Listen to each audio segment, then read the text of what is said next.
کیجیے والدہ کے ساتھ، تب بھی یہ کتاب میرے ساتھ تھی فضائل اعمال، میں اپنی بات بتاتا ہوں۔ تو یہ واقعہ آپ نے اس میں بھی لکھا ہے،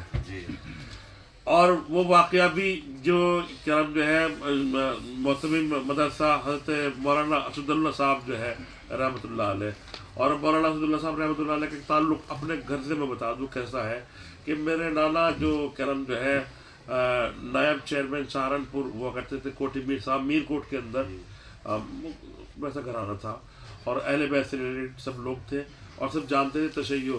ختم بخاری شریف اتنے شروع نہیں ہوتا تھا، اتنے مولانا ناظر حسن صاحب نہیں پہنچتے تھے۔ اب قبلہ مفتی مظفر چند صاحب رحمۃ اللہ علیہ اور میرے ماموں سید ناصر حسین زیدی ختم بخاری شریف میں پہنچتے تھے، تو ختم بخاری شریف میں دعا میں شامل رہتے تھے، ان کی اولاد میں تھے۔ تو ایک روز دونوں جو ہے جا رہے تھے شیخ پورہ ابا کے پاس، تو سواری نہیں ملی، تانگا نہیں ملا، تو دونوں ناظر حسن صاحب بھی اور وہ بھی مولانا اسد اللہ صاحب بھی پیدل چل دیے تھے ابا کے پاس جانے کے لیے،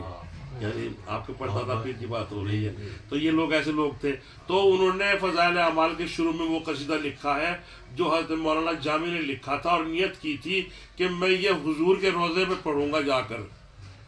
تو وہ محبت میں ابھی بھی لکھا ہوا ہے، فضائل اعمال ہے وہ لکھا ہوا ہے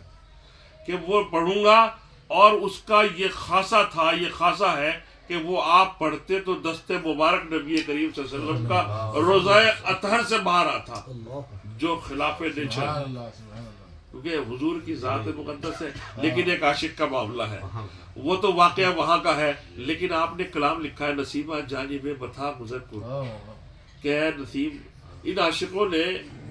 ہمارے عابد بابا صاحب تقریباً میرے خیال سے بین الاقوامی شہرت یافتہ شاعر ہیں، ان شاعروں نے جو حضور کی طرف جانے والی آنے والی ہوائیں ہیں ان کے بھی نام رکھ دیے، کہیں نسیم کہہ دیا ہے، کہیں صبا کہہ دیا ہے، اتنی محبت شامل رکھی ہے کہ جب وہ شعر لکھ دیے تو گورنر کے خواب میں جو ہے نبی کریم صلی اللہ علیہ وسلم کو زیارت ہوئی کہ عبد الرحمن آ رہا ہے اسے روکو، عبد الرحمن ہماری طرف آ رہا ہے اسے روکو۔ گورنر نے سوچا بھائی پتہ نہیں کیا معاملہ ہوگا، جتنے عبد الرحمن کہا تو پتہ لگا وہاں کئی عبد الرحمن ہے قافلے کے اندر، سب کو روک دیا کہ اللہ قافلے کو روانہ کر دو، عبد الرحمن کو روک دو۔ آپ نے کہا کہ نہیں، وہ عبد الرحمن جامی ہے، جام شہر کا رہنے والا ہے، اس کو روکو۔ اب اور عبد الرحمن کو اجازت، ادھر یہ رو رہے ہیں تڑپ رہے ہیں، ادھر یہ رو رہے ہیں تڑپ رہے ہیں، اور ادھر اوروں کو اجازت نہیں ملی۔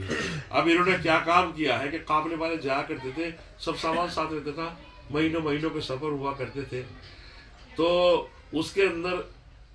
میں کہتا ہوں کہ تقریباً یہی زبان ہوگی، نسیمہ جانب بتا گزر کن، اے نسیم اگر تو روضہ رسول کی طرف جانا، زے احوال محمد را خبر کن، خدا کے واسطے میرے احوال کی میرے سرکار کو خبر کر دینا کہ میں کس حال میں ہوں۔ کہ بتاتے ہیں قافلے والے لکڑیاں تھیں ان کی، لکڑیاں، آپ نے کہا کہ مجھے ان کے بیچ میں کر دو، لپیٹ لو، تاکہ لوگ نہ دیکھیں کہ عبد الرحمن ان کے اندر چھپا ہوا ہے۔ پھر نبی کریم صلی اللہ علیہ وسلم کی اجازت سے، اس کا مقدر وجہ پر تھا، نبی کریم صلی اللہ علیہ وسلم خواب میں آ رہے ہیں، اور متفق علیہ حدیث ہے کہ جس نے خواب میں نبی کریم صلی اللہ علیہ وسلم کو دیکھا، اس نے نبی کریم صلی اللہ علیہ وسلم کو ہی دیکھا، کوئی اور آپ کے خواب شکل میں آ ہی نہیں سکتا۔ اس نے اٹھا کے باندھ دیا، قید کر دیا، کہا کہ نہیں،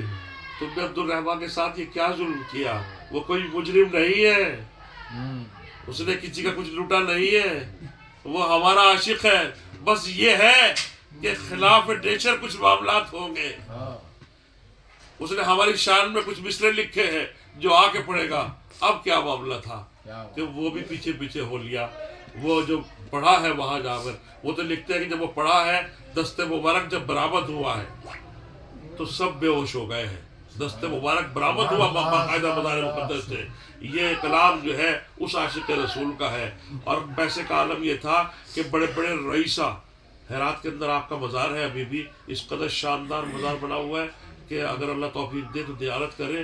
کہ لوگ جاتے بڑے بڑے رئیس اور بادشاہوں سے ان کی سفارش لگوایا کرتے تھے، اور بادشاہ کے پاس کبھی خود نہیں گئے، وہ ملنے کے لیے آتے تھے۔ یہ ان عاشق رسول کی بات ہے، اس یہ کلام ہے نسیمہ جانب بتا گزر کن۔